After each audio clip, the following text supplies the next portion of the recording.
Gotta love those good vibes. Welcome to Hippie Fari Reggae Radio and Podcast, the ultimate destination for reggae lovers and those who just love some history. This is a place where we dive deep into the heartbeat of reggae music, its roots, legends, and its lasting impact on the world. Join us for exclusive interviews with reggae artists, producers, and historians, plus in-depth discussions, breaking down every rhythm, bass line, and lyrical message that makes a reggae song the force of unity and resistance.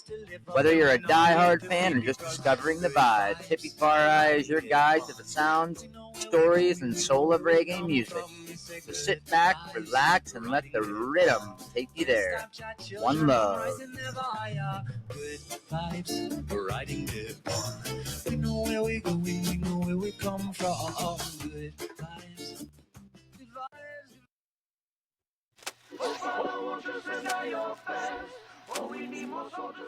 Thank you for tuning in to another episode of Hippie Fari Reggae Radio and Podcast.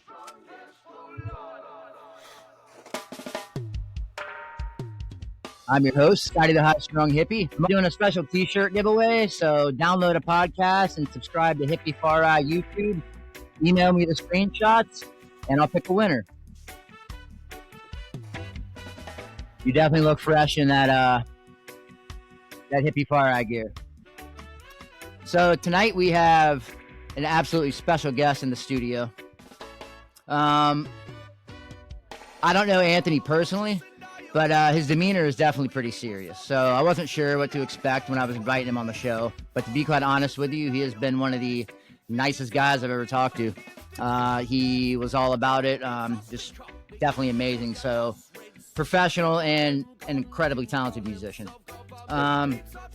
With 3 albums out, Quarter for Thieves being my personal favorite, and one of my all-time favorite tracks, Send Out Your Best. Absolutely love it, which is what the podcast started with. It's so hard to pick. I have Anthony and Tyler with me from the reggae mecca of Hampton Roads, Virginia, or I guess it's a little close to Virginia Beach. Let me go ahead and introduce Cultivated Mind. How you guys doing? Wonderful, man. Thank you for having us. Thank you. Happy to be here. Fantastic to have you guys. Had to throw that little clap track in. You gotta love it. For anybody who's not familiar with Cultivated Mind, I highly recommend going over to any music streaming platform and checking them out right after this podcast is over. The music is absolutely amazing. It's a very conscious message, which is what we like to have on Hippie Fari. It carries that message of strength, community, struggle, spirituality, everything that reggae was built on, and it's still very valid today. And Anthony does such an incredible job, and TC as well, an incredible job of carrying that message forward. So once again, just thank you guys so much for being on the show. Now, I'll go ahead and get started. A little bit of personal background. Can you both share your journey into reggae music? What drew you into the genre?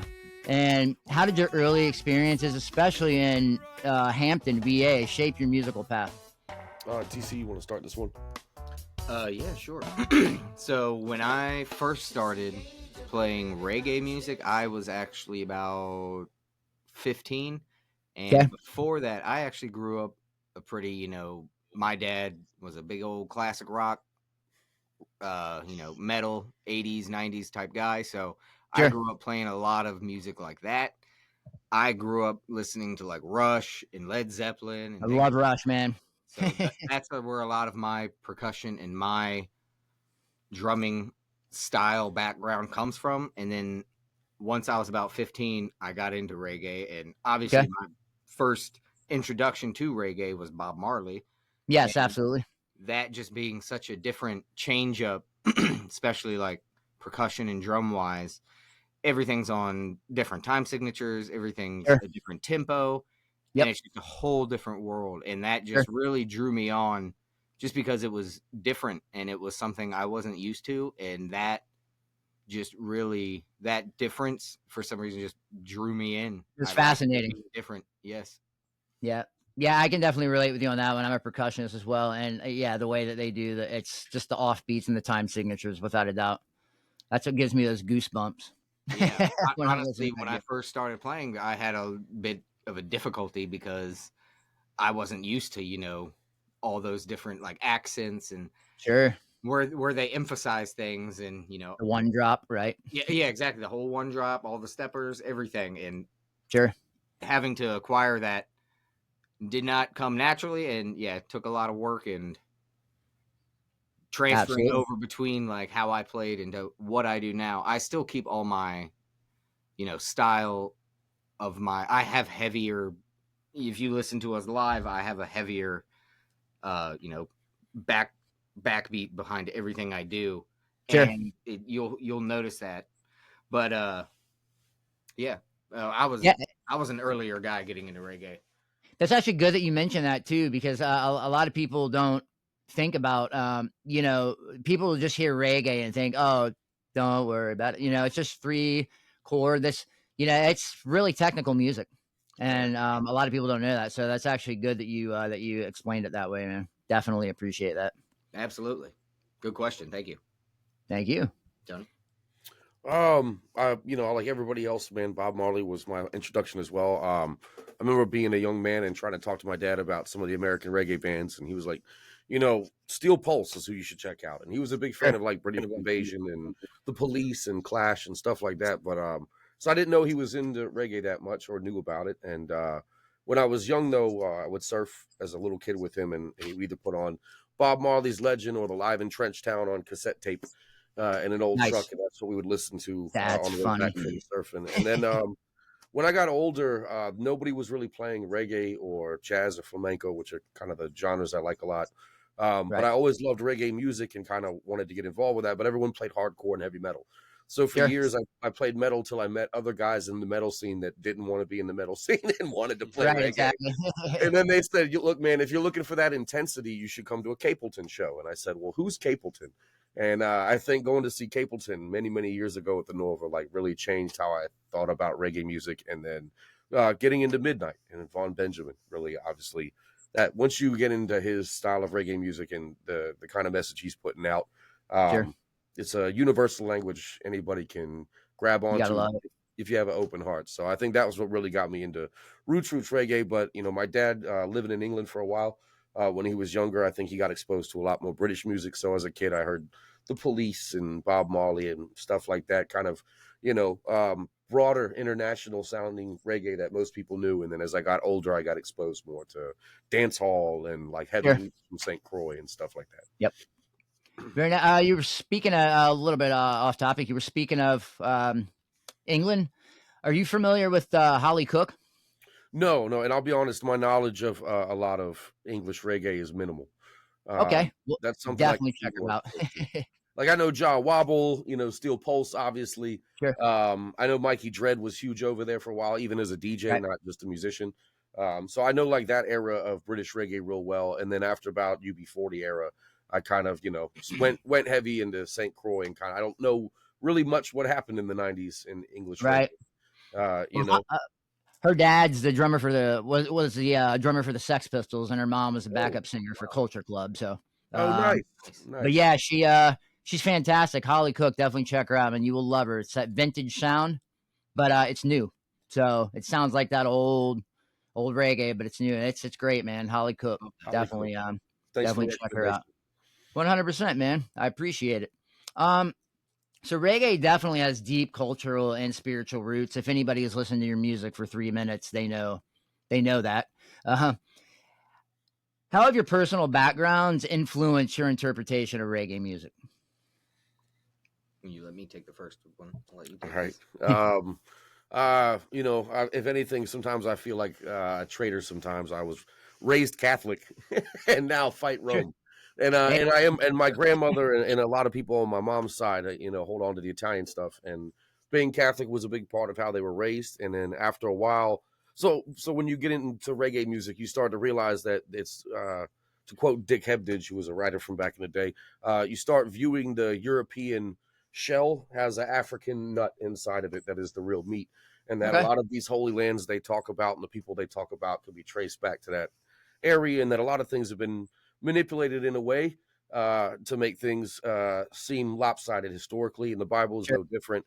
And then Right. you start to realize that maybe that I, there's a certain application amongst a lot of people and a unified understanding, especially in Abrahamic religions and stuff that Sure. comes from the Middle East, Mediterranean, and North Africa that we all share and is a part of many cultures. And so you kind of see that the people who are involved in Rastafari aren't necessarily looking at the division. They're trying to explain the story and get where they're going now. And I think being raised Catholic got me linguistically at least knowledgeable enough of the Bible to where I could understand reggae from not just oh, this is a fun, or this is oh, you can smoke weed to this. It was Right. okay, this is actual, like these are biblical passages they're putting in here, and they're asking you to think about them differently. And Yes, I like that. so Catholicism got me into reggae music, and then reggae music got me away from Catholicism. Nice. Awesome, man. I have a similar story. That's very cool though, man. Yeah. TC, what do you think? Yeah, actually, in a similar aspect, my family, I grew up, everyone was very religious. Everyone was at church.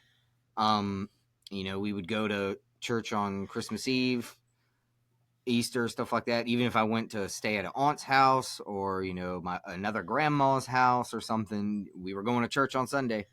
And Yes. Amen. where I felt I understood everything and I believed in everything, there was just, I did not necessarily feel like, I still felt like an outsider. And, Sure. I actually feel pretty close to how reggae spiritualizes everything and encompasses like unity and just involvement with everyone. And I would rather express that through what I do than how most people were in church and everything. And Yes. I feel a lot more related to what reggae music's message is pushing. Sure. And how I relate to that is a lot closer than what I felt at church or anything like that. And I believe that, your church is wherever you are, and what's more important is how you treat everyone else outside of that and your whole lifestyle. I try not to live any way where I'm doing any wrong to anybody on a daily basis. Yep. And I just want to love everybody and spread a good Amen. message. And I don't believe in hate or anything like that. So Beautiful. that's what it's all what our about. message is. Yeah, amen. And that's a beautiful thing. A lot of your Western religions will tell you, it doesn't matter, as long as you feel this one way or do this one thing, you're good. And I tend to disagree with that. I believe that it does matter how you treat people and, the message that you portray and how you live your life on a daily basis. We all fall short, but I definitely believe that it has a lot to do with the works, the actions that we put forth. Self-reliance too is a big part of reggae music, and the whole you have to have a church and a steeple and some old Irish guy who's never Right. married telling you how to be married and live your life is Right. Doesn't make as much sense than getting up and praying near a stream or Amen. and I don't always have an Meditating in the opportunity. forest. Yeah. I feel a lot more closer to God and to everybody else when I'm just outside in nature, Amen. spending time with family and friends, and that to So me do- is church. So do I, brother. Yeah, you're exactly. My dad was a Southern Baptist minister, and but long story short, yeah, I was raised the same way you guys were. But the reggae music, I'm not Rastafarian, but the message of the rebellion, fighting the system, standing up for what is right, has definitely helped me in my spiritual growth severely. It's been a huge building block for me. Yes. 100%. And it seems like it has you gentlemen as well. Yes. So thank you very much. Now, reggae is often associated with places like Jamaica, California, and Florida, where I am. How does the Virginia reggae scene compare to more well-known reggae hubs? And I'm not, do a compare and contrast. I'm just saying, are there some things in the Virginia reggae scene that are, kind of, do they share some similarities with the big boys like Jamaica? I think so. Okay. I think because the East Coast always been so close to the Caribbean, and also because of the '90s and Shabba Ranks really blowing up New York, Yep. and getting hip hop and reggae involved with each other. I think the East Coast in general has always had kind of like a big, uh, I don't know, at least a place where the musicians could come and perform and hone their craft. I think Virginia, though it gets overlooked oftenly, is like they're in that Port Peanuts and Right. Old Dominion. That's Yeah. the whole Some the crabs. mountains. Yeah, but to be honest, that's also where Steel Pulses come and played year after Yeah. year Amen. to packed houses constantly. So, and most of the greats that we got to play with came through the East Coast, and you don't see them actually branch out too far into the Midwest often. So this has kind of been the spot where we got to see Capleton at midnight play with Inner Circle, Steel Pulse, Everton Blender. Can we do that real quick? On a way, so people get ready. Because the East Coast rising up. Amen. Respect, bro. That's really good when you do that live too. Just a heads up, guys. Thank you. But yeah, to me, I think Virginia Beach, Hampton, especially Hampton Roads too, has always been like a stronghold for roots reggae music. Sure, And even that's great. dancehall. Nature's Child, United Souls, there's bands that have been really laying the foundation for all of us, and I don't think we would exist. Especially United Souls, man, has been like a big help to us just getting established and kind of finding our way out here within reggae music. So I think we have a lot of big brothers and sisters out here that have been established a while, and we get a lot of folks coming in from the Caribbean that kind of make their home, especially going all the way up to Pennsylvania and places where it seems too cold and icy. Actually, people need some reggae music. So yeah, man. I think Virginia and the East Coast in general gets overlooked because of the prominence of commercialization in other spots. But as far as real reggae music goes, people come out, and it's very often you'll go to see a Facebook post for like a legit reggae artist that comes through. And when I say legit, they don't have to be Jamaican. You throw Alberosi and Gentleman and those guys in that group too. Sure. But I think you'll see the turnout looks awful on Facebook, and then you'll go to the show, and you can't even. There's people waiting in the bathroom. Yeah, like Garris Hammond was. People who are at that show don't have Facebook, probably. Yeah. So this. I didn't mean to interrupt you. No, you're good. There's been even Virginia Beach oceanfront will have free concerts, and anytime there's been a concert there, I mean, I'm talking a couple blocks are just the whole Virginia Beach in front of that stage. Yeah, Steel Pulse plays. You're like stuck in the parking garage for like 3 hours afterwards. That's a beautiful There's thing, people man. standing out on balconies. There's people just wanting to stand by where they can hear it. That's cute. That's beautiful. What was the band that you mentioned, Anthony? You said that they were part of your growth. The Souls. United Souls band. United Souls. Mr. So that's definitely a shout out. They should check out United Souls as well. United Souls. Yeah. They're longtime brethren, man, and they've put out consistent quality works. And really a lot of people from our neighborhood have kind of like, I don't know, come from their camp. I could go on a huge list of people, but they've had a great influence on the community, and same thing as Nature's Child and a lot of the bands who've been doing it in our area for a long time. Like, we wouldn't really be there without them. We played in their bands coming up to fill spots and learn from these guys. So big shout out to them. Amen. Yeah, and reggae does come, you're mentioning Virginia. I'm wearing the shirt right now, Rasta Farmers. Then you have ZC Keeley out of Arizona. Roots, stick straight to it. Just wonderful music. So a lot of stereotypical reggae areas, like Cali or Florida, they do have the great music, but there is a ton of amazing music, not even coastal, that's absolutely fantastic. Awesome. So are there any particular venues, festivals, or communities in Virginia that have been instrumental in supporting reggae music and independent artists like yourselves? Any that stick to the indie artists kind of, or, really, really, really just go that extra mile to make sure that the independent artists are supported? Let me get this one. So Yeah, I would be ridiculously a jerk if I didn't shout out like VB Reggae.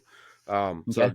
a group from in Glen Allen, a group from Virginia Beach that has put a lot of us on and made merchandise and promoted and got us hooked up with Root Fire and so big I up love to them. Root Fire. Will you explain Uh, VB Reggae real quick, like how we can find it? Yeah, VB Reggae is a Facebook page and soon Okay, to be a website, but they are great. essentially like a branch how Root Fire has gone and made Yes. individual branches in different cities. Hmm. They're a version of that started from a fellow named Glenn Allen who's done a lot to get people pushed ahead in the neighborhood. So you can find them on Facebook. I think too, Rise and Vibes, who do check them out, Jam Sessions. They Yes. have YouTube channel where you can see Yep. lots of your favorite artists playing like acoustic stripped down sets, live shows.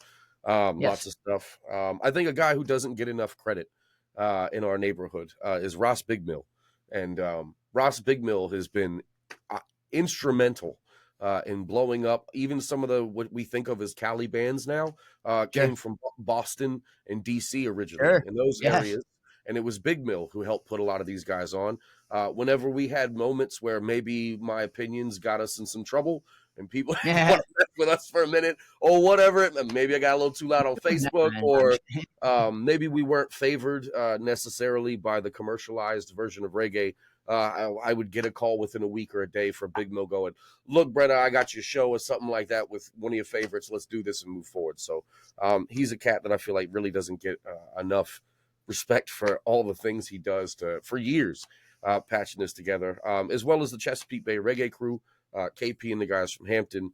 Like I said, there's so many people, VRW, that's a lot of fantastic, man. who have come through Mhm. and really helped out a lot. And I'm forgetting people, and I'm going to feel ashamed after this podcast because I know I left some people out. But Seems like there's a lot of communities and crews that are involved in the music. That's wonderful, man. yeah, Grade Yes. Eights up in Maryland is now blowing up and pulling some of our guys too and helping us out. Nice.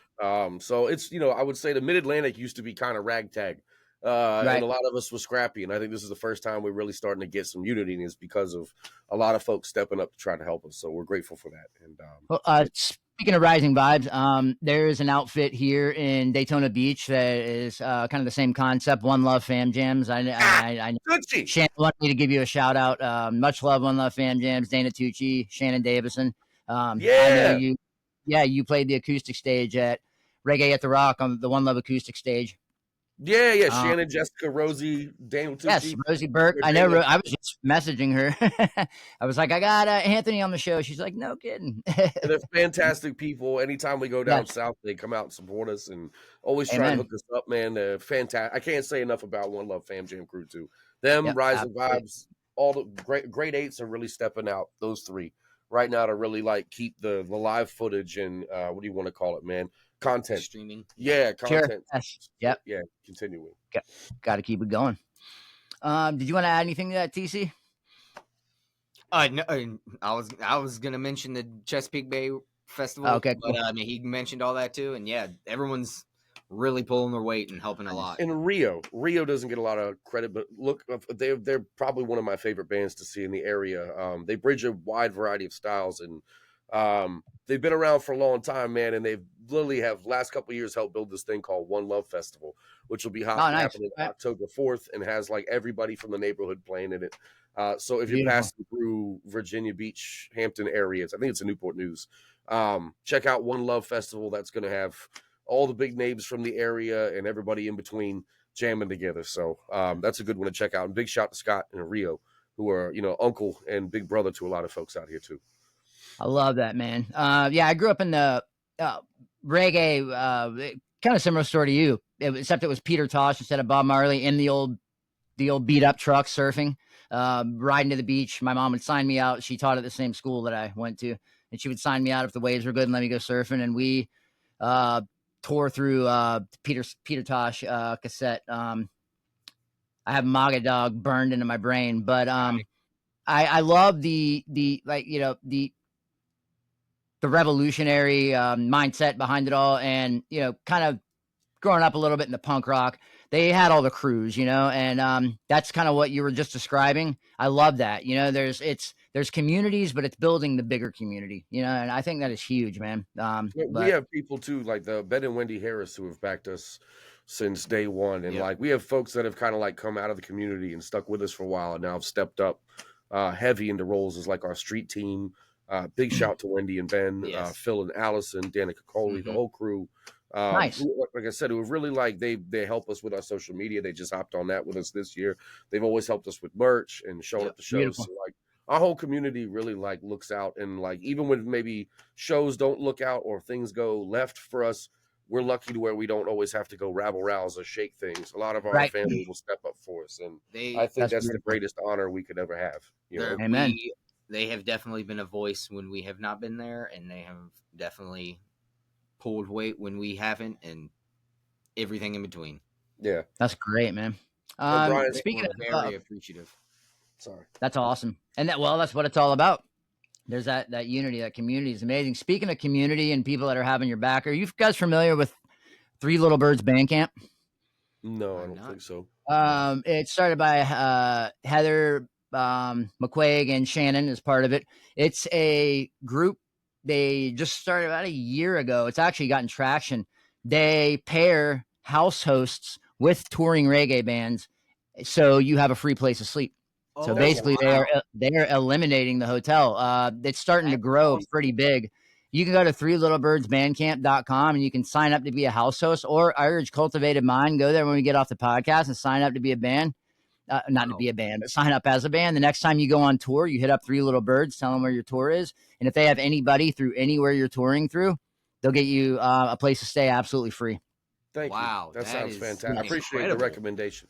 Thank Yep. you. Yeah, no, it's great. They're trying to get the word out, but that's huge because when you look at the amount of money that you guys spend on lodging, I mean, after you got your Wawa and your Taco Bell, you get a hotel room, you have nothing. Oh no, you're telling me, man. And Wawa and Taco Bell ain't getting We've- any cheaper either. We've been No, lucky, hell no, you hey, know. man. World Farms chicken is killing me right now. Right?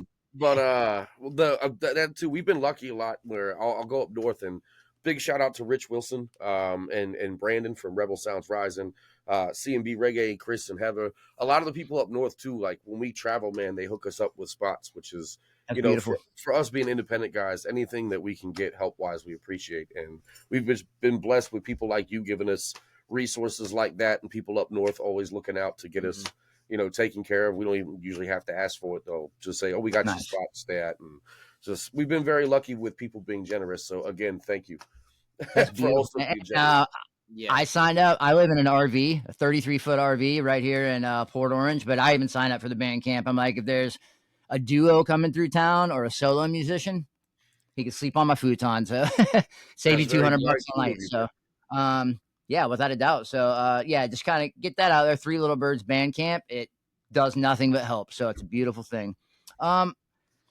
So how do you see reggae music evolving specifically in the United States? And what role do you think the smaller independent bands like, well, I wouldn't call Cultivated Mind a smaller band, but definitely the more underground. I don't know What what role, we are. right? You're just ground. Yeah. We're in the ether somewhere, man. Yeah. You're grounded. What exact role do you see those type of bands shaping the future of the genre? And man, I love this question. I'd love to answer it too, but I mean, You want to take this one? Yeah, I don't mind. Now, me personally, I am much more of a roots and like you said, the more of like the revolution Amen. aspect of it in the roots. Sure. That aspect I tend to be drawn more towards in that Yes. aspect of the music. Amen. There is definitely an uprising of both where people are listening to the music and taking that and they're adding different lyrics and different messages, but they're still using the music, and that's great. And Right. then there's still the roots bands that are still bringing the same message and, you know, new visions, same meanings, but everything is still rising up towards the same message and everything is still going in the right direction. So that's great in that aspect. And I think Amen. they're both, regardless if it has the Rasta message, or if it's, just great music to listen to and go surf to, or have a great party to, or what have you. It's all good music, and it's all bringing everybody together. And that's another message that I just want to bring about, and I'm all for it. Absolutely, man. Great answer. I think a lot. Yeah, I'm sorry. I was going to ask you to go ahead, Anthony. Sorry about that, man. And I, sometimes I'm the curmudgeon out of the two of us. So, I'm a little more like a preservationist when it comes to older kinds of music. And even though we mess with other styles, the styles we mess with are preserving other roots genres like flamenco music, jazz, blues, stuff like that. Sure. So, I do love the original ingredients of a lot of the stuff. But when you're asking, like, what are these young bands doing to keep it going? I think there is a bit of a divide, unfortunately, between people who feel like they have to uphold the standards of the culture, the music, religious, dietary restrictions, and all that kind of stuff. And then you have folks that necessarily aren't into that, but they don't spit at it. It's just they're learning. And everything's a process. So I'd like to see everybody who's involved in reggae music, especially the younger bands. Not if you want to play your own style, that's great. I've heard many Jamaicans tell me reggae is the one music that you can mix everything with. So it's encouraged. Right. It's like butter. Yeah, so I don't think you're really supposed to. Yeah, I don't think you're supposed to just use one style or whatever. But I think everybody who is involved with it even a little bit or puts their name as part of their genre should at least maybe take the time, especially with the way things are going in the country and the way that they're removing celebrations of ethnic pride and stuff. I think maybe if you're aware of what's going on, the message of reggae music is more potent than ever. So there's a certain point where I'd like to see all young bands. I don't care if you sing about it constantly, but at least know your stuff. So it'll give you more of an appreciation for what this is and why it's important and why it doesn't matter if it comes from Jamaica or the Netherlands or China. If it's good, you pass it on.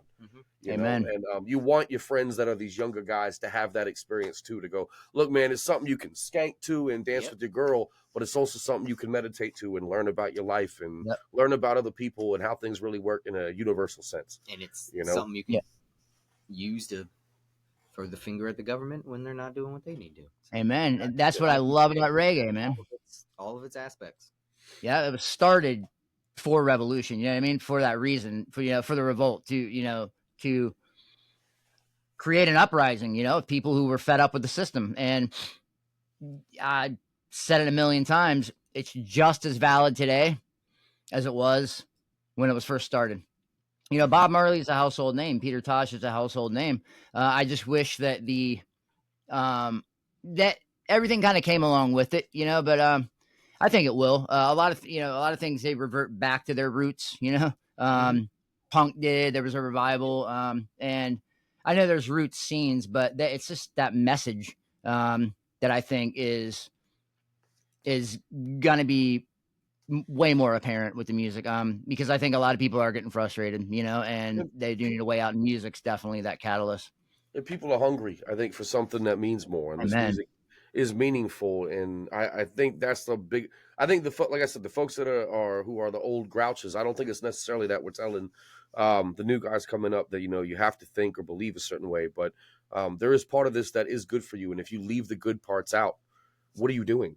If you take, pardon my language, the Galyoni or the out of it, that makes people strong. If you take out the cultural history that gives a foundation for why there needs to be freedom of speech and people able to express themselves artistically, culturally, whatever. You take these elements out, you take the teeth out of something that was powerful. You take you remove the backbone, you can't stand up. Heard that. Yes.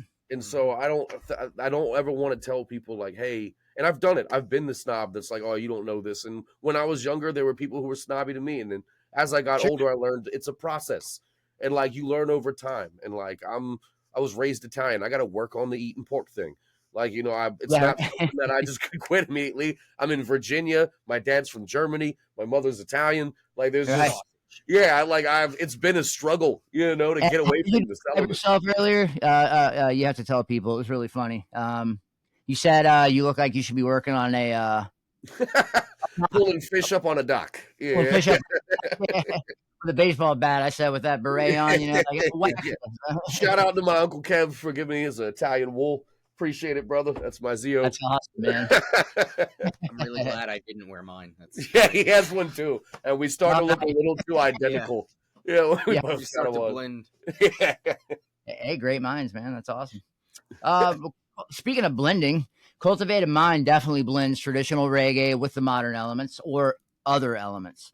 How would you describe your sound if you can? I know a lot of people don't like to, sometimes even get offended. Like, I don't like to, I'm not asking you to pigeonhole it. Just kind of maybe describe it a little bit if you can, and what makes it unique within the reggae landscape, other than the fact that, I'm going to bring it, Anthony, your looping is straight legendary. We were Thanks. completely mind blown when we saw you at Reggae at the Rock for the first time. I believe it was 4 years ago, 3 years ago, 4 years ago. There was an issue with the sound. You were on stage by yourself. You kicked straight through it, conquered all, whipped the sound guy into shape. He got it done, and you just came through and crushed it. And I've never seen somebody move through so many instruments so fast. You picked up the horn, boom, boom, boom. You hit the drum, bam, bam, bam. You went from here, bam, bam, bam, and just, you killed it. So I definitely have to give the shout out to your looping. It's Thank definitely you. next level, man. On 100%. Thank you. We were I'm definitely mind blown. severely overcompensating. No. Yeah, right? No such thing. Not with you anyway. You make it all sound great.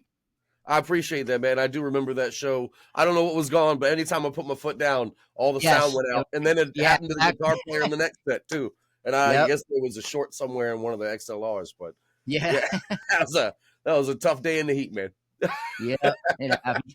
I don't know if you forgot the question because I went ahead and talked right over it, but Sorry, my bad. No, that was my fault. I went ahead and started talking about your looping, but just describing your sound and what makes it unique within the reggae landscape. Do you want to start this one? I don't care. For me, honestly, I'll just go ahead and give you a quick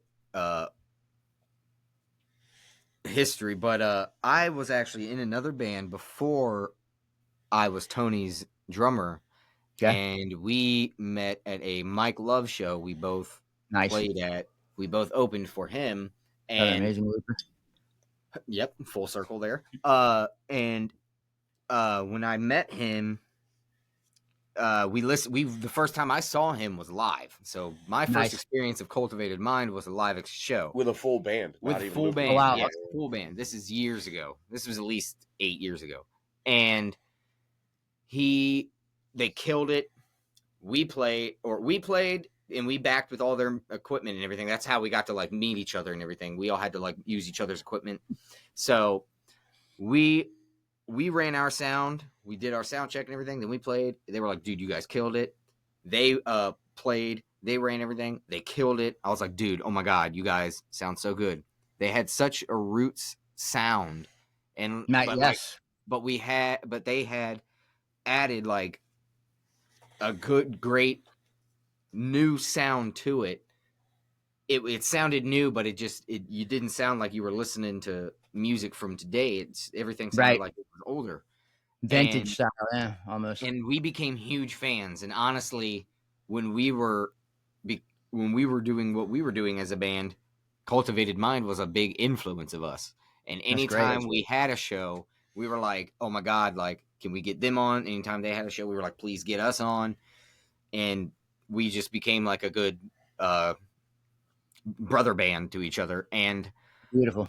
And we became friends like outside. We would hang out and everything like that. And once my old band broke up, he immediately he was like, dude, I don't know if you know this or not, but please come. As any good musician would do.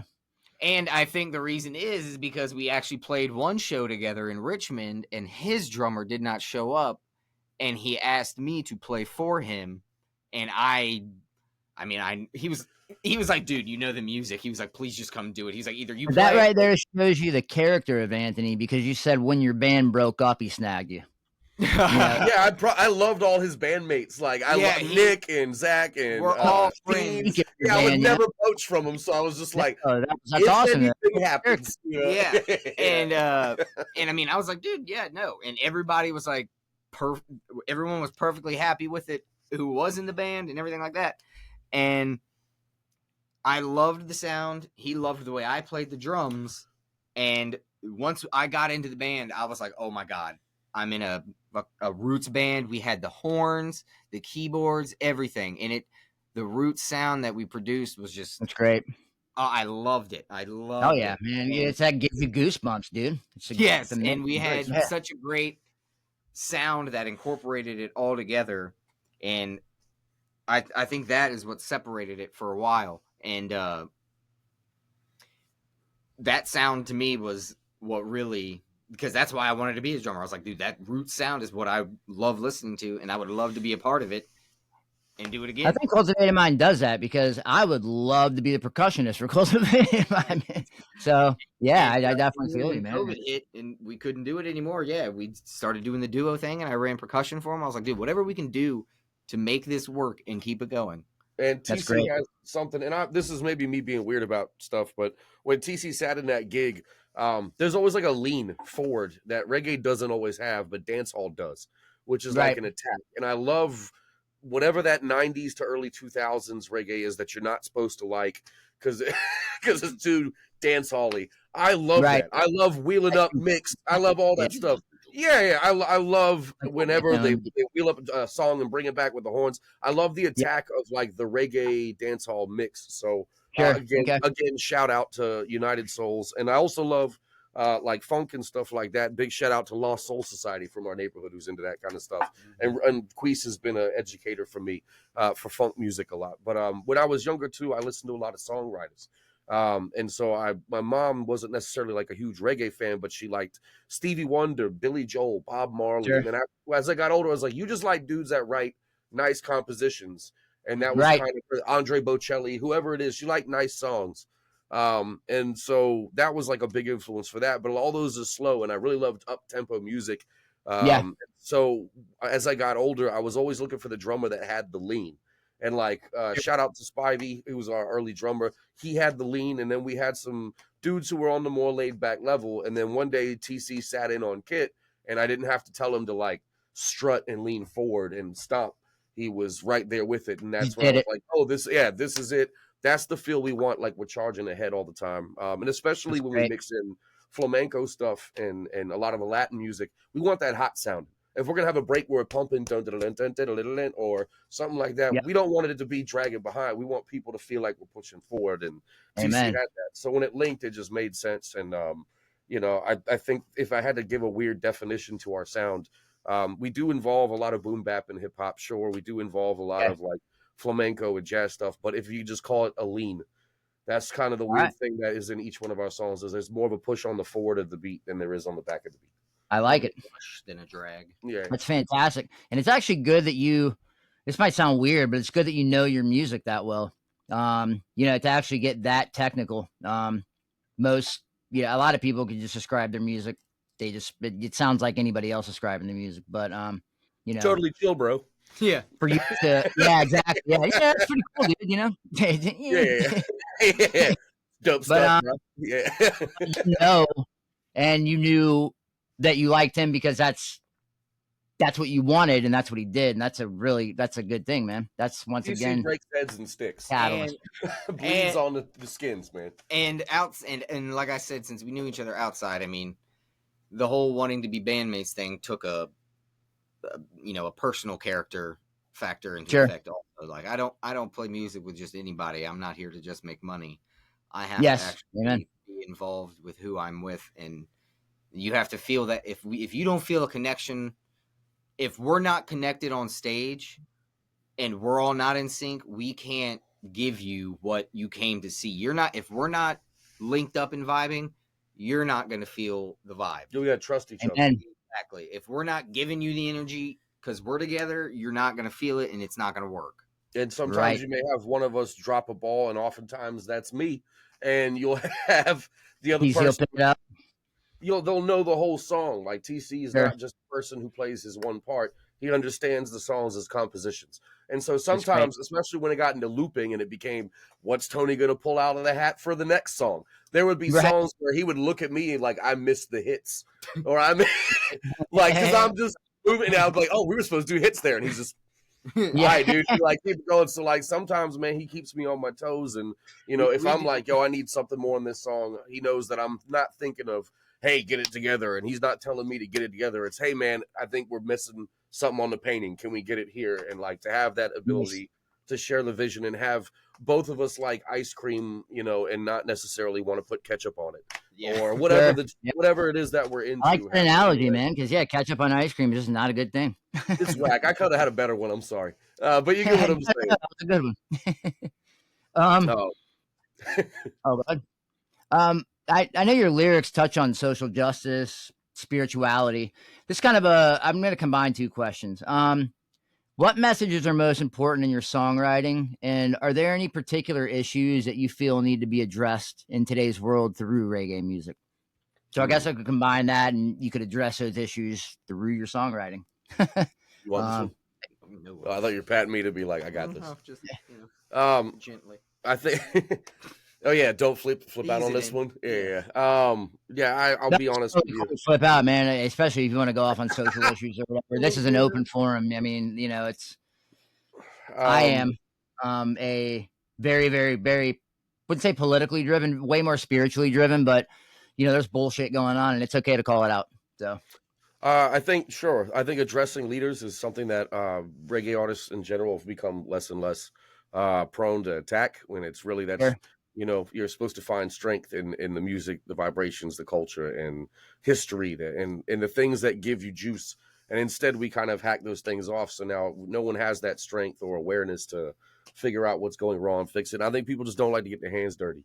And so if they feel like something is a problem, they won't address it, because then, I don't want to be controversial, or I won't get the gig. And it's like, okay, well, then you shouldn't really do this. Like if you want to go in the military and you're afraid to shoot a gun, maybe it's the wrong profession for you. If you're going to be a reggae artist and you're scared to talk politics, maybe this is the wrong profession for you.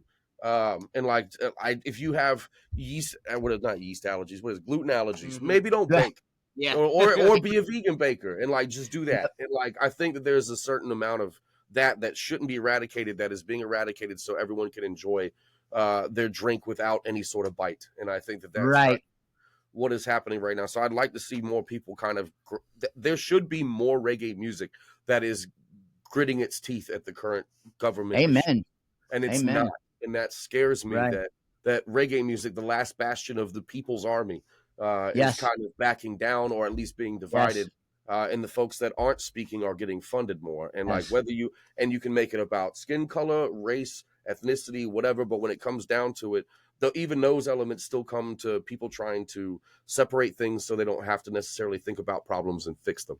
I think those other issues, people would rather avoid that and make something that is more just like a bar of chocolate for you to eat once and forget about. Right. So, I'm with you. Definitely. I'm a child of revolution. Maybe it was having some punk roots, but the Linval Thompsons and the Augustus Pablos. Blood's gonna run. Love it. Yeah. That's reggae though. That voice of revolt and revolution. Fighting the system, and building community building to do it. Basically, what the system is telling you not to do is what reggae music was built on doing. So I'm with you, and there should be people standing up, a little bit more often, talking about, F the system and explaining why, but I definitely agree with you on that. TC, did you one of the, I think, most predominant reggae songs that everyone is pretty aware of is Get Up, Stand Up, and now is not a time to sit down. No, they absolutely not. Yeah, Lion Band just played Max Romeo's One Step Forward. Was it? Yeah, One Step Forward, Two Step Backwards. And I hadn't heard that, I don't know, in about 3 or 4 years. I just didn't put it on my playlist in a while. And then they played it live, and I was like, woo! Talking about commercial locks grabbing at the cash box and a bunch of stuff like that. I was like, oh, man, I forgot how much these songs are important. And I think that's the issue that you have in the lyricism. People forget that, like, potency isn't talking about, for the 90th time, you wearing Birkenstocks on the beach smoking with Yep. your girl. There's a time and place for that. Everything holds a purpose. There's but a time and place for Sean Paul. I used to hate Yep. Sean Paul. Now I love Sean Paul because I get it. When Right. you're at the club, you want to hear Sean Paul. I just amen. make that thing, Miss Annabella. Yes. That's what I want to hear. But when it's not that time, it's maybe shelter me from the storm. you can't be bumping in your car constantly to stuff. Like I get on when you're around people, you want party music, but what do you listen to when it's just you and the artist in the car? That's what Cultivated Mind. Give some sort of personal Scott. Of course. understanding or like in-depth something else that says about what you believe in and how you look at things, other than just dancing on the beach. Yeah, the self-reliance aspect of your relationship with God and how you interact with the world. Like you said, I mean, it's the revolution side. It's talking about your authoritative leaders and who's in charge and what they're doing, and you got how we go about it. And that's not gonna, as long as there's people in power, there's always going to be people who are going to abuse it. And reggae, of course, expresses how you need to stand up to that. It's the people's fail-safe. Yes, absolutely, 100%. I definitely agree with you. And I know maybe the general consensus with some bands could be, well, a bigger label's not going to want to pick me up because I might be, being too vocal about, politics or spirituality, or this big festival might not book me. But, there's 25,000 people over in Papua New Guinea that listen to reggae that are going through hardcore struggles right now, that are listening to your music, and that's helping them, that's giving them that spark, to move forward. And me personally, I don't know. I find it way more gratifying to know that people are actually getting a message from it, and it's helping them in their daily lives, than kind of biting my tongue. Because at the end of the day, it's about what you did, and are you sitting there going, damn, I wish I would have said that. The time was right, and it only takes one comment, it only takes one song to spark change. So, quote the Gladiators, dreadlocks, the time is now. Yes. That's it. Yes. I love it. So reggae has seen many transformations. We've been talking about this, from roots to dancehall to modern fusions with hip hop and electronic. Where do you see reggae heading in the next 10 years? I know we're already looking at it now with the fusion of the metal. I don't know about that. I don't either. I come from metal, and I'm like, but I like them separate. I really do. I love corn. It's like the ketchup and ice cream. They both can be great. Yeah. I would listen to Job for a Cowboy. And exactly, my favorite band growing up was Pantera. Like, again, I love that shit. Yeah, I listen to Job for a Cowboy on the way to work, and then throw on Linval Thompson. No lie, my wife's like, that's a fucked up playlist, but it's it's emotional roller coaster in the car. Yeah, I know. Yeah, like hitting windows, and then I'm like, yeah. But I love it, but I don't like it together, like you said. Ice cream and ketchup.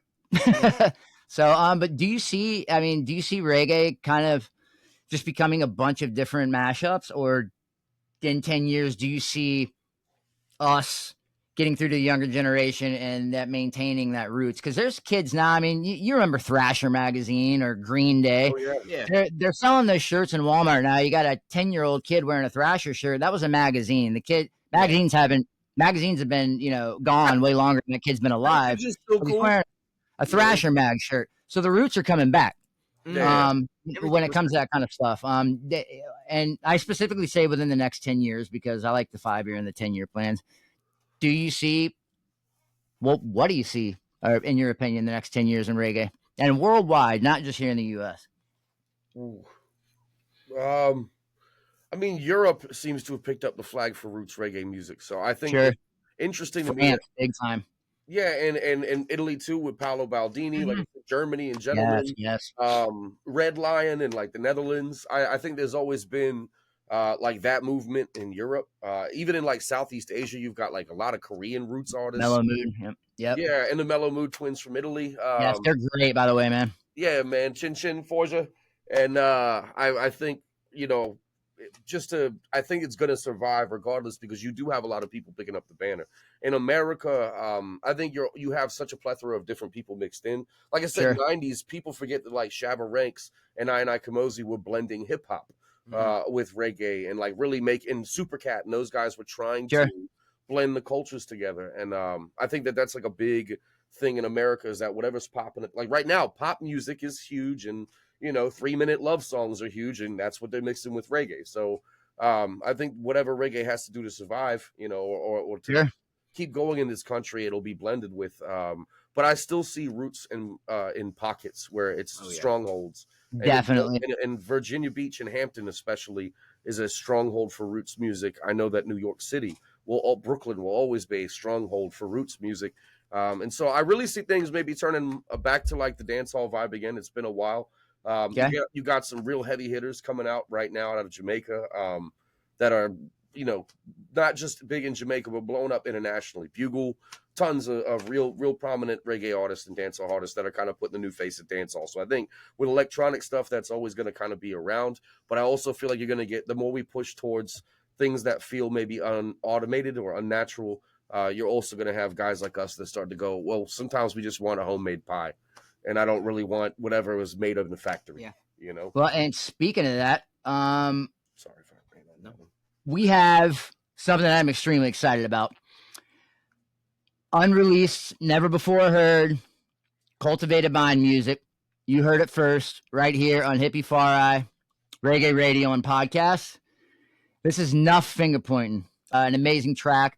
Like I said, it's unreleased, and we are so grateful that Cultivated Mind actually gave us this opportunity to let the world hear this track first.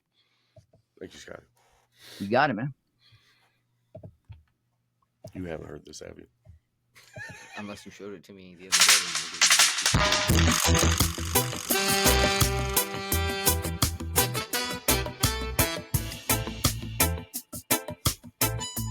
It sounds like a good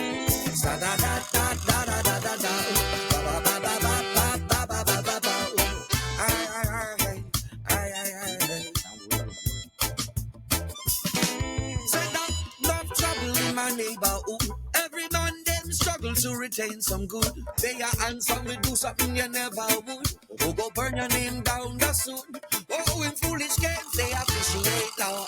Reputations they'll obliterate you. For those who falsely delegate, with holy fire we incinerate. Yeah, nothing appointed, just disappointed. How quick them all forget that every life is anointed. Our souls we are joined. Redemption moves in increments. Say that nothing appointed, just disappointed. How could they all forget that every life is anointed? By souls we are joined. Redemption moves in increments. In the words of Jah, you go crush them, Father. Burns a holy fire, go touch them. Steel is forged in the hottest of flames. Will arise new join in the ranks of your judgment, Father. Don't feel what the culprits do. Oh, by his hands, man, are sculpted new. Grace is granted to a chosen few. Go and repent for their broken views. Say that nothing appointed, just disappointed. How could they all forget that every life is anointed? By souls we are joined. Redemption moves in increments. Nothing appointed, just disappointed. How quick them all forget that every life is anointed. By souls we are joined. Redemption moves in increments. On our way, brethren not delay, cause our judgment time is now. And meditate on your faith if you wanna drop the weight of a dirty ways holding you down. Be on our way, brethren not delay, cause the judgment time is now. But meditate on your faith if you wanna drop the weight of the dirty ways holding you down. Nothing appointed, just disappointed. How quick they all forget that every life is anointed. By souls we are joined. Redemption moves in increments. Said that nothing appointed, just disappointed. How quick them all forget that every life is anointed. By souls we are joined. Redemption moves in increments.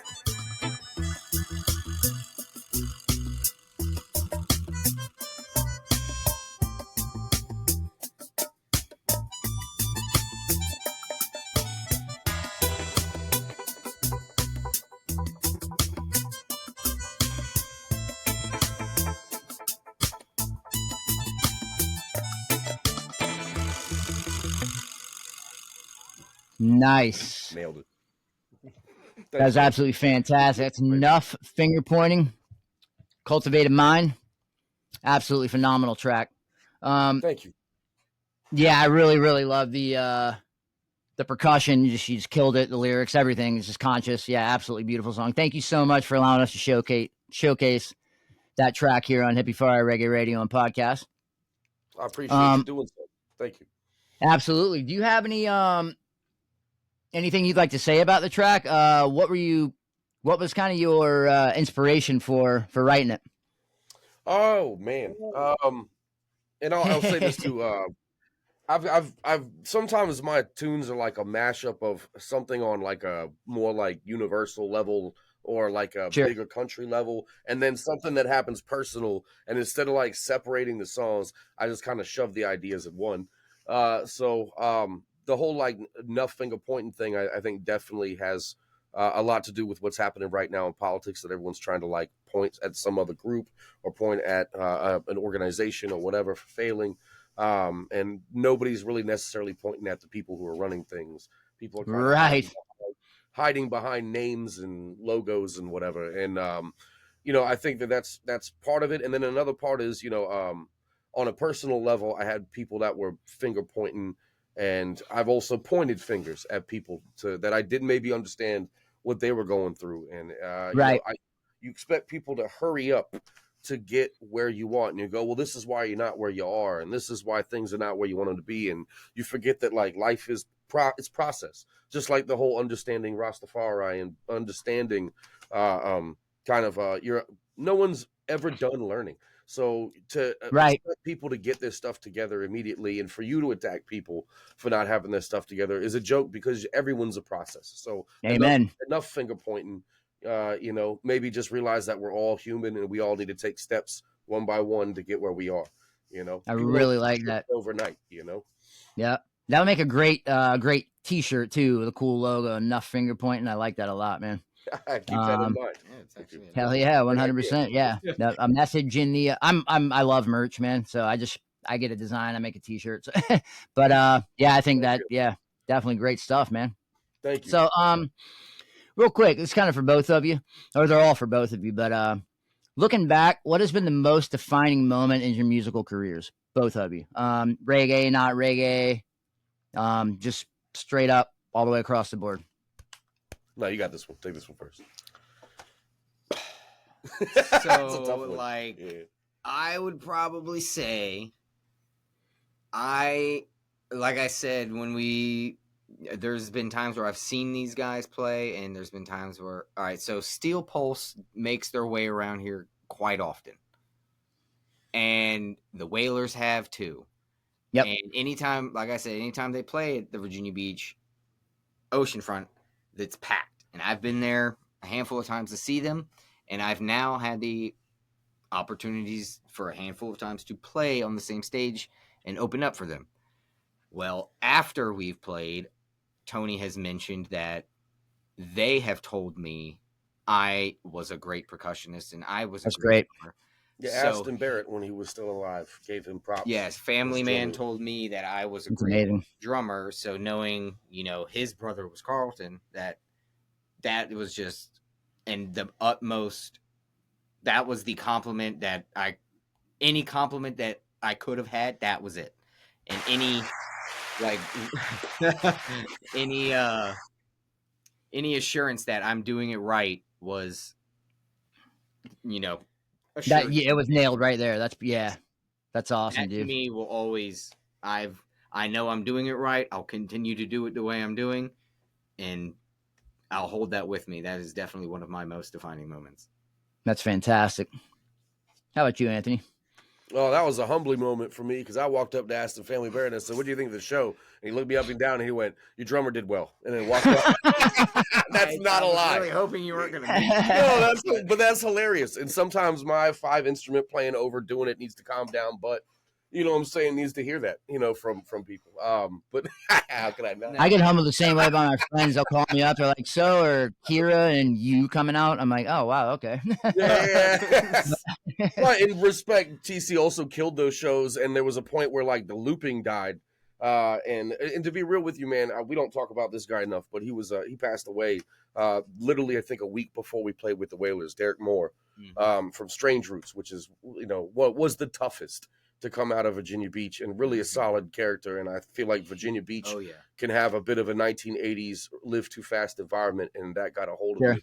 Some of the wrong people got a hold of him, but he was a gem of a human being and a real general. And and so he had passed, and it was a wild experience. But his brother came up, Dylan, to say words on stage before the Wailers played, and his tears fell in the keyboard. And so the keyboard, when I hit it, went in and put in like a crazy loop. And while I'm like freaking out, because it's already a very sensitive moment, and now there's a bad loop going through the system, and I was freaking out. TC like helped me get another keyboard, slip it under there with the loop still going, plug all the cords back in, like nothing happened. And was probably like did the job of 10 sound men in like 5 seconds. But that was a wild show in general, just that whole experience. And the last time we got to play with Aston Barrett too. Which is, that was a very, looking back, we knew it was heavy. We didn't know it was going to be even heavier with him leaving this world too. And I was not told that I was given that compliment until after he'd passed away. So it hit me. Okay. Yeah, absolutely. I didn't tell you that night? No, you did not. I told you. You don't remember? I was like, I was so shocked. I was like, dude, you never told me that. And I was like, I'm pretty sure I did. Because I think we were talking about how he just passed away. And you were like, yeah, I remember you said you were like, good job. I was like, what? All right, well, singer screws up again. No. Right. Sorry. Hey, man. I'm just saying, quite okay, because bro. When it was and he passed, it hit harder. Yeah, no, it was definitely that overall show was very meaningful, and and that whole thing too. It's like that's what I was gonna say earlier. Was that whole show? It was powerful. We had to think on our feet for a couple seconds. Everyone was there was a huge turnout. The Wailers were there. Everything. It was gnarly. Yeah, and that's anytime you lose comrades, that's Yes, amen. Makes the show a lot more heavier. And yes. Again, shout out to Strange Roots. If you don't know Derek Moore, please check his music out. He's got stuff on Spotify. His live videos. You want to talk about a looping monster? Like one of the best I've ever seen. Him and David Cuffey from our neighborhood are monsters on looping. Say his name again. Derek Moore from Strange Roots. Okay. Strange Roots. Right on. Yep. And then also David Cuffey Youngline is a killer looper from our area and foundational reggae artist, man. Been around a minute and just always putting out new stuff. But we did a show with Akubeka, and very nice. Phenomenal artist, man. Yes, and I'd always been a big Midnight fan, and I just obviously when they did the switch to Akubeka and Ron split, I loved both acts when he went to Desiree too, but we got the opportunity to open for Akubeka, and I had seen Midnight a million times. He sang to me and my wife because we went to a show that was in a spot and a date that just nobody was going to, and they played to like 10 people, and he like stepped off stage and sang time and time again to my wife, and so I've had encounters with the man, but never as a musician, just as a fan. And so I don't know what you're thinking when you're like 23 and stupid, and I'm walking back into the green room with like shirts, Cultivated Mind shirts with our logo and stuff. Like he's gonna want this. I don't know where my head was at. And so I walked back, and honestly, everybody I had talked to was like, "Yo, he's if you either feel dumb around him, or a lot of the bookers kind of maybe took him as being rude because he was a stern guy." But so I was very frightened of this man, even though he was my hero and his words breathed life into me. I was still like, I don't want to say anything dumb around this dude. So there's 2 doors to the green room. I walked back. Drummy, I think, was smoking or something, cooling off after the show. I walked past. I like look at the shirt and I just go, "What am I doing?" And I just keep walking through the green room, and I see the back door, and I'm about literally grabbing for the knob. And my wife, big shout to wife Rachel, who has pushed me, and this is a great example of this, said, "Mr. Benjamin, that's your opener for this evening. He sings for Cultivated Mind. You may not know this, but we have paintings of you in the house. Like, you are," big shout out to Nick Dillon too, and Dawn Marie. He was like, "You should talk to him." And so I'm frozen with this shirt, just feeling dumb. And instead of like devouring me or making me feel stupid, this guy sitting down is at my eye height, Right. He's tall too, so and it's he's like looking at you like, what do you have to say to me? So, Yeah. it was just a Tell us, moment. Yeah, there it is. Perfect timing for it. And Yeah. so I walked up to him, and he kind of gave me like a dressing down and a big up at the same time, and he did it in a way that was like really, really, he couldn't have worded it any different. And he goes, you play stuff really fast, and I went, yeah. And he said, but who wrote the church song? Is that a cover? And he was talking about Sunday school, and I was like, Yes, great track. That's thank you. And I was like, that's one of ours. And he said, whatever that is, he's like, follow that path. He's like, that's what you're meant to do. And so I took that to heart, and that was probably one of the more. And David Hines from Still Pulse giving us the Bill and Ted fingers. Yes, It was a great experience too. But yeah, the Wailers show, I would say, man, for the reason that Aston, last time we ever ran into him, gave Drummy a big up. Sorry for the delay on that news. That it was a homie passed too, like a week before. It was one of our first shows. I think maybe the first time we ever played with the Wailers. Something like that. I mean, it might have been.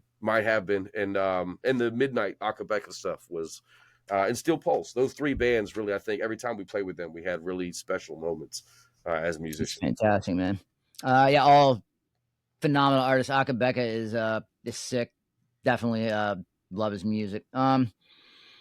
So thank you once again. Big shout out to all those guys. Now, my next question.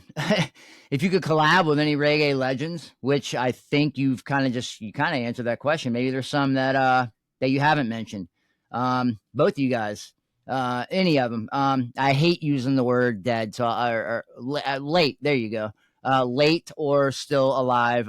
If you could collaborate with any, who, and most importantly, why? You want me to go first? You can go first. Wow.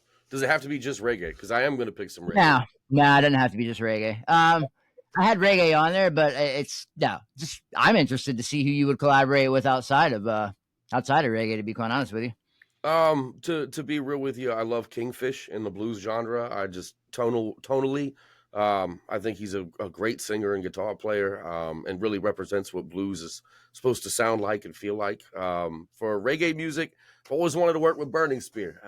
Winston Rodney. Nice, yeah, man, old school, straight up. Yeah, and I really just loved how he could say a lot in a little. While ironically, I love guys like Midnight that were machine guns of wisdom.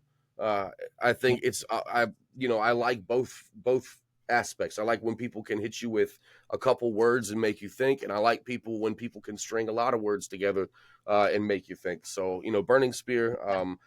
I did get to work with Akabeka, but we never got to make music in the studio with them, obviously. So that would have been great.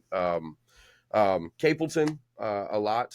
Groundation from America, and John Foundation is sick. That's one of my wife's, mine too, but she absolutely loves them. They tour a lot in France. I mean, I don't really see Groundation touring a lot here in the U.S. Am I wrong? No, and our buddy just played drums with them. Big shout out to Scott Davis. Big Natty. That's right. In Brazil with them. All right, so I am right. They don't really tour too much. Well, no, I guess once again, the reggae scene outside of the United States is a little more accepting of roots reggae. Yeah, like that Holly Cook. She has 274,000 monthly Spotify listeners. She's UK based. So I mean, yeah, and it's huge over there, which is which makes a lot of sense. But it's frustrating because a lot of the great bands you would love to see, unless you fly overseas, you're not really going to be able to see. Charles Mingus is like my patron saint. He's an old jazz bass player and composer, and everything about his attitude, storyline, essence, his pieces have weirded me out and made me feel things I'm not used to feeling in music. So nice. I would love to just get in a studio and pick that man's brain if I had the chance. That's great. Freddie Hubbard, horn player too. And Paco de Lucia is a guitar player that passed maybe 5-6 years ago. One of the last real legends that studied with Segovia and was a monster with 2 fingers and fingernails and no effects. That's somebody I would also love to just be able to jam with. Nice. And living, he's still with us. He's still kicking. He was just on tour with the Satellites, and we missed him by a day. But Ernest Ranglin, man. Ernest Ranglin, Monty Alexander, and Dean Frazier, that trio of guys. that really took jazz and Caribbean music and made it just something beautiful, elegant, and yet ferocious. Yeah, Wrangling all the way would be one that I would definitely like to work with. It's fantastic. How about you, TC? I mean, yeah, like Tony said, I mean, I was not his drummer when he worked with Vaughn Benjamin, but that would have been an amazing collab to be able to hit. I would love to work with Damian Marley. That would be intense. Oh yeah, hell yeah. I recently I'm on a big like Damian Marley, Alborosi, Kabaka Pyramid, all Yes. those guys. I'm going to see Kabaka on the 15th. I'm going to see him this weekend at the Norva with Nice. Yeah, that's on the road to Rise Up. We're going to Reggae Rise Up. That's cool. Yep. So yeah, any of those guys would be just absolutely insane. Beautiful, man. I think mine, God, man, Billy Ocean. Mm. You know Billy Ocean, the 80s, yeah, him and Lionel Richie. Yeah. His that song Suddenly, man. And if you can do a remake of Suddenly, if I ever have any money, I'll pay you. Right. Yeah, we've pulled some covers out of our pockets. You've done some sure. weird That would be the greatest reggae cover. If you just think about it, it's got that suddenly. Just think reggae when we it would be play. great for reggae. So Yeah, that's a good absolutely. one. A lot of those like 80s kind of ballady kind of tunes all Yeah. kind of fit really well. Like the Yes. spacing of the words. Yep. Yeah, it's perfect. I absolutely love it. So, and then some crazy obscure grindcore and death metal, I think. But that's awesome, man. So I'm gonna throw a couple more at you guys. One more kind of, I guess, on the spiritual, serious level. And this coming from like the from the heart. What advice would you give aspiring reggae artists who want to carve their own path in the industry? I don't mind. Well, for one, definitely understand what it is you're singing about. If you're choosing reggae as your outlet for how you're putting music out, like Tony said earlier, definitely at least have an understanding of the people who came before you to get the genre where it is now, and what those colors and that flag means. But also definitely don't be afraid to stand up for what you believe in also in your own music. Don't be afraid to have your own voice, and don't be afraid to have your own sound.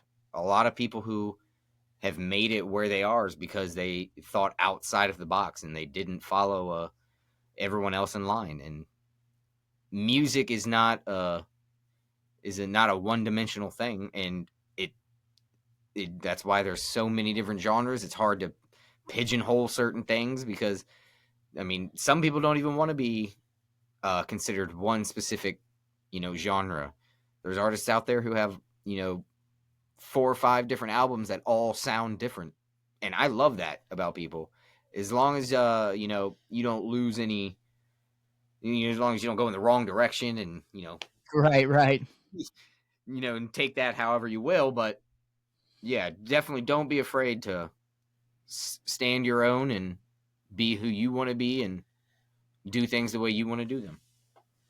Fantastic. And I do apologize.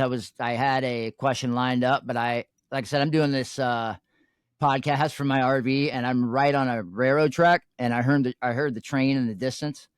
So I had to get a question out quick and turn my mic off, or else you would have heard nothing but wah. So You're good. You're good. All good. So I do apologize for that. But Anthony? Kind of what TC said. If I could put it in my own words, would be like, don't do some shit that 10 years, pardon my language, don't do something that think about you in 10 years. And I have some tracks and music videos where I just didn't need to do what I was doing. But always think about what you 10 years from now is going to think of what you're doing now. Don't worry so much about the money. Don't just worry about what you would think of yourself 10 years from now. And that will always kind of guide you in the right direction. If you think, am I going to be embarrassed of this 10 years from now? Am I going to look at someone? Am I going to be mad that my mother and my auntie listen to this? Is this going to be something that, that I'm going to cringe at showing to my cousins? That's something that I kind of think about when I make music, is that like, would the people that I want to be proud of me for making what I'm making, and do I Beautiful. stand, and would I be proud of myself at the end of the day for making what I'm making? And in a lot of ways that encompasses staying true to musical roots. You know, it happens to be that reggae music ideals cross-pollinate with a lot of ideas that we favor.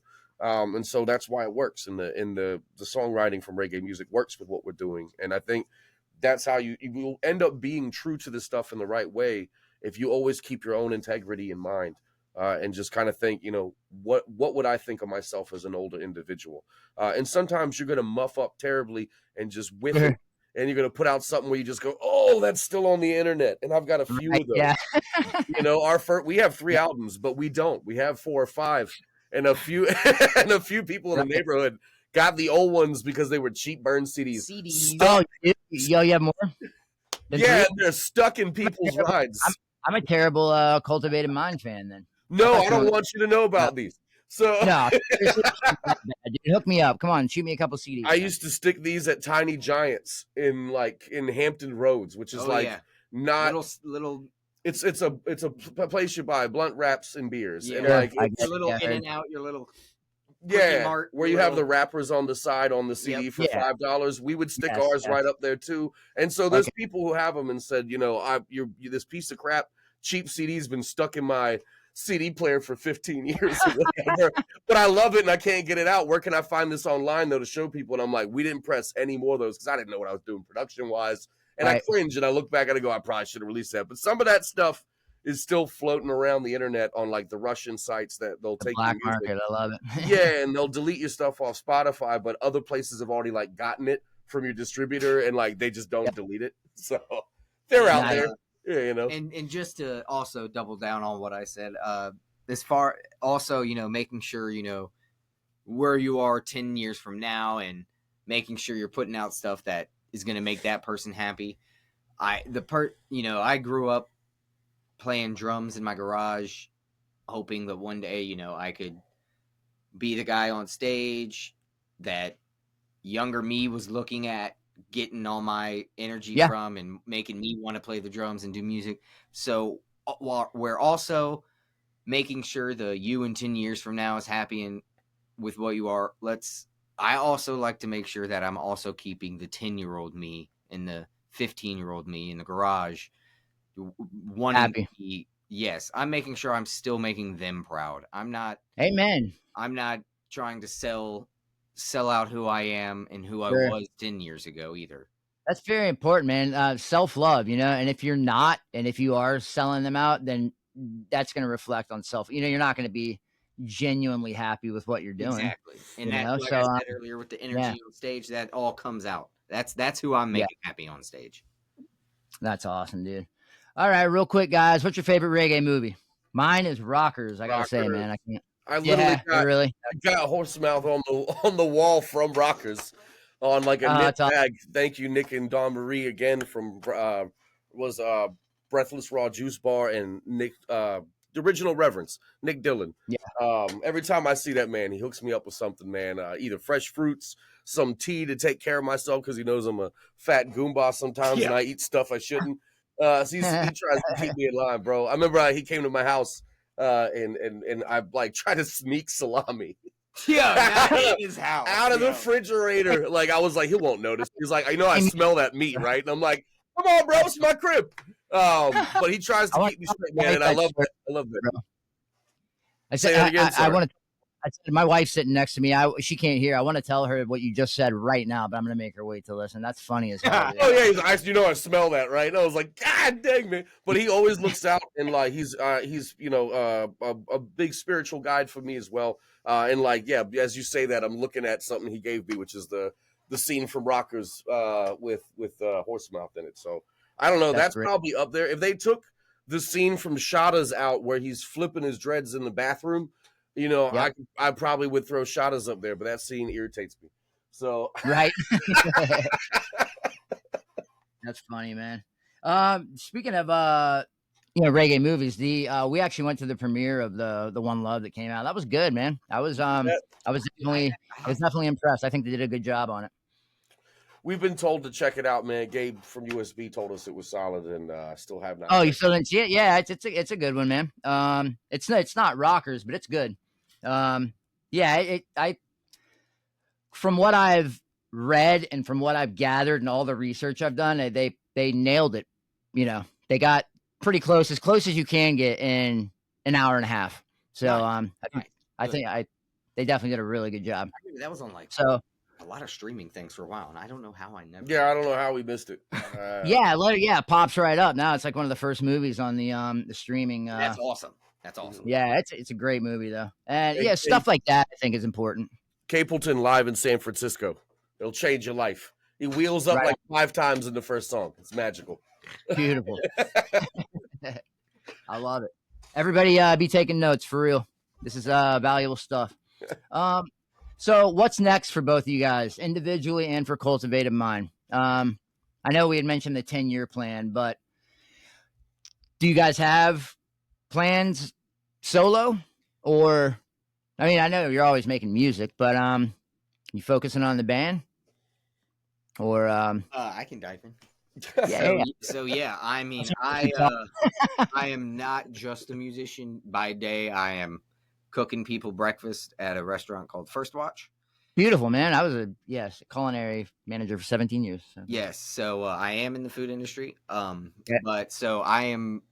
That place closes at 2:30, and so I'm there from like 6 to 2:30, 3 o'clock, and that's what allows me to be able. Yes, amen. I was just gonna say, tell the secret how the hell you're in the restaurant industry and you get off for gigs, but you got to find a brunch spot. Breakfast. You gotta.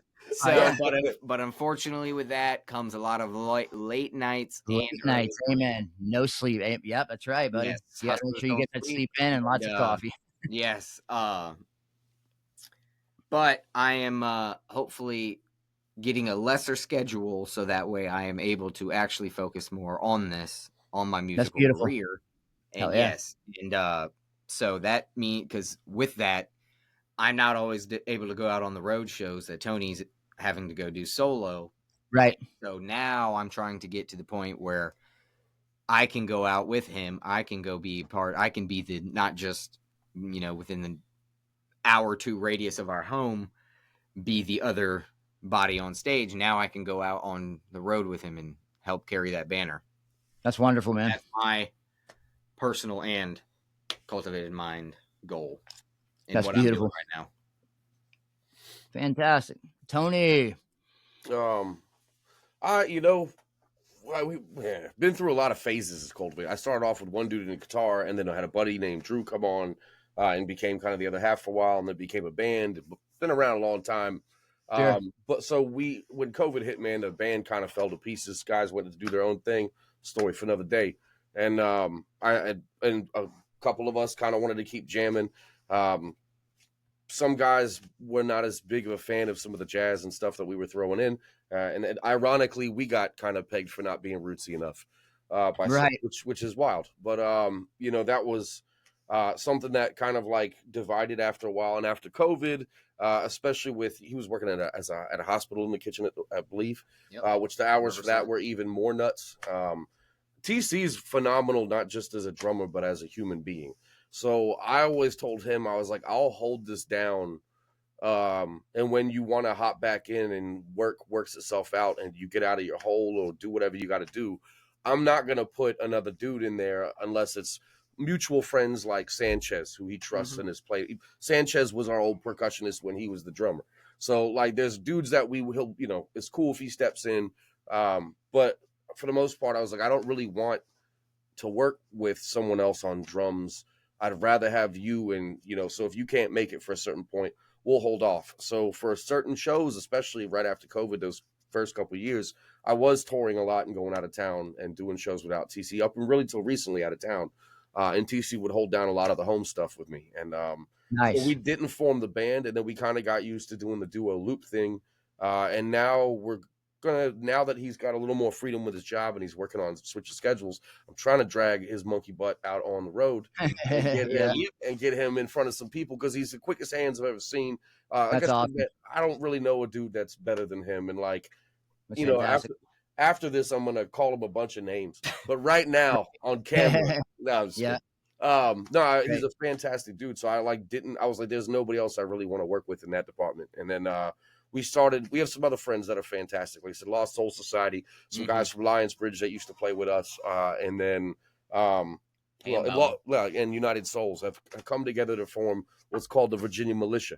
And I love that. that's going to be a real militia. You know what I'm saying? Yeah. And so Like I said, I'm an ex-Marxist, man. So all that militia, comrade, all that rings, true to me. So I love all that stuff, man. So we didn't have a band for years, and Point Break we will be debuting, and we only have a few shows like this because the Lost Soul Society, Lions Bridge, and United Souls definitely got their frontmen and stuff for other shows that have been, because I played keys with them in the past when they needed people or whatever to fill. They were, more than willing to help us with this. So when me and TC were like, we want to kind of put a band together for a couple shows, Point Break, it was really our people that shouted us out and got us on there. Because I don't think they wanted a repeat band on there, which is right. Another day. And we didn't push it. And then all of our folks got on there and chanted us up until they were like, all right, we'll have them on. And so, I think because we'd already done it the year before, they want to cycle bands. I understand that. But the people in town were so wonderful. And so I was like, I don't want to come back with the same set. Let's bring them back something different. TC every now and then would send me a picture on his phone where it's like him at the drum kit smiling. Just letting you know I'm ready and I'm practicing. So I know he's been chomping at the bit to get off the bongos and hit the sticks. I was like, what better chance for that? And so we'll be doing a few shows like that. I got a birthday show at Stuffed in Hampton. That's like July 18th. We're going to be doing the Homegrown Reggae Fest with Big Mill, and I heard Inner Circle might be the headliner for that. Fantastic, man. It's nice. We're going to headline one day, Inner Circle the next day. So that's beautiful, we're really hyped for that. But that's kind of where we're going with the band and stuff. I was a high school teacher for years, so I did the same kind of thing. Where what subject? English, ironically. Yeah, wow, man. My mother was an English teacher. I was actually going to be an English teacher, got a job in restaurant management and stopped going to school because the demanding aspect of a restaurant manager, 60, 65 hours a week. Wish I would have stayed in school, but yeah, my mother, it's in our blood, man. That's really awesome though, man. That's cool. And that's why I want to focus more on this. I feel like I've always just had one foot in the culinary door and one foot in the music door. And I'm like, I don't. Music, the culinary door sucks, man. Music is not going to put the grueling wear and tear on my body that cooking is. And I just want to have fun doing what I love. And I have such a big subwoofers, but I have a big passion for cooking and feeding people, making people happy through that. But he's a boss. What I do through music is I wasn't naturally born and put on this earth to cook omelets. Right. I was meant to play music. Restaurant manager, 17 years, got out of it. Thank God. Now I actually have the dream job for a hippie, man. I work for a friend of the family's raw dairy farm. So I literally get to distribute raw dairy, which is amazing for people, all across the state of Florida. So I get to hook people up with some natural, healthy stuff that's good for you. So and have weekends off. So environment. I can actually I get to drive around and listen to reggae music all day, man. That's what I do. That is what I do. So that's absolutely fantastic. So go ahead and give us some websites, some web addresses, some social media, some merch links. Where do we find Cultivated Mind? If I heard this podcast and I was like, I've got to follow these guys. And some merch too, because people definitely need to be picking up your shirts, man. Thank you. For Instagram, it's Cultivated Mind Music. For Facebook, I think it's the same thing / Cultivated Mind Music. And on our website, we actually have a link to a spot that does our shirts.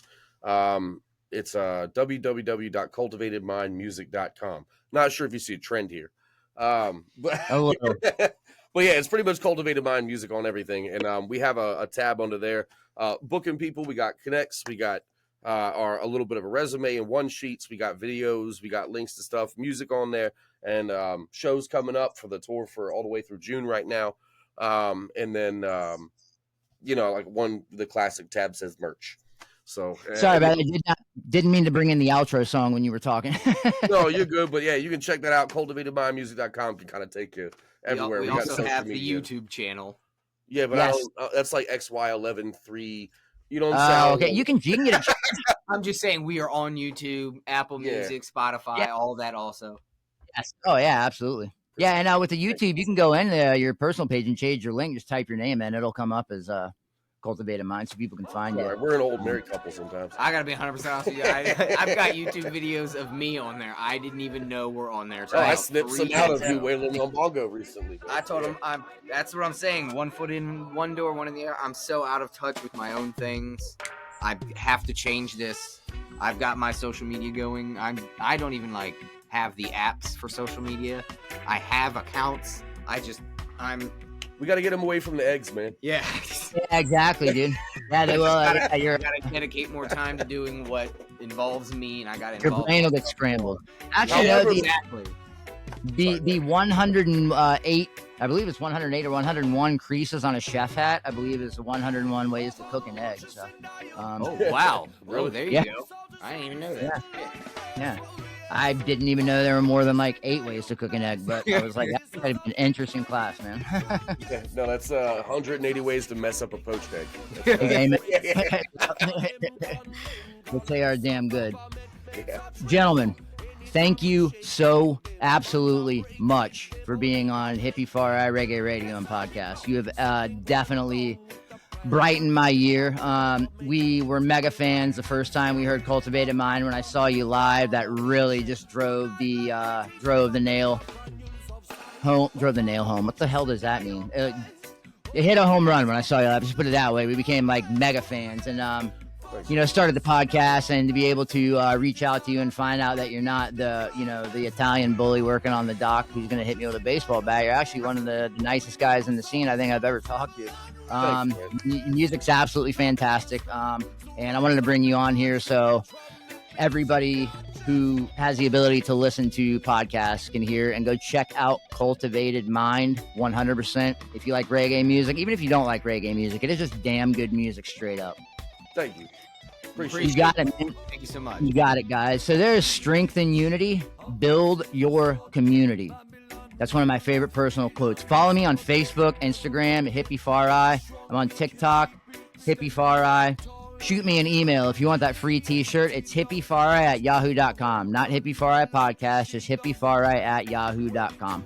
I'm also hippiefari.podbean.com are my websites. I have my other podcasts. Like I said, the Sacred Frequency Podcast, and I'm starting the Hindued. This is Scotty, the high-strung hippie, reminding you to speak your mind before somebody else does it for you. Hey. Do something nice for somebody today. Grab flowers for your partner, smoke out a stranger, slip the homeless man a buck. Whatever you do it from the heart. All good things start with the heart. Peace and love, Rasta rhythms are all part of that reggae revolution. One love, fam. Give thanks. Thank you.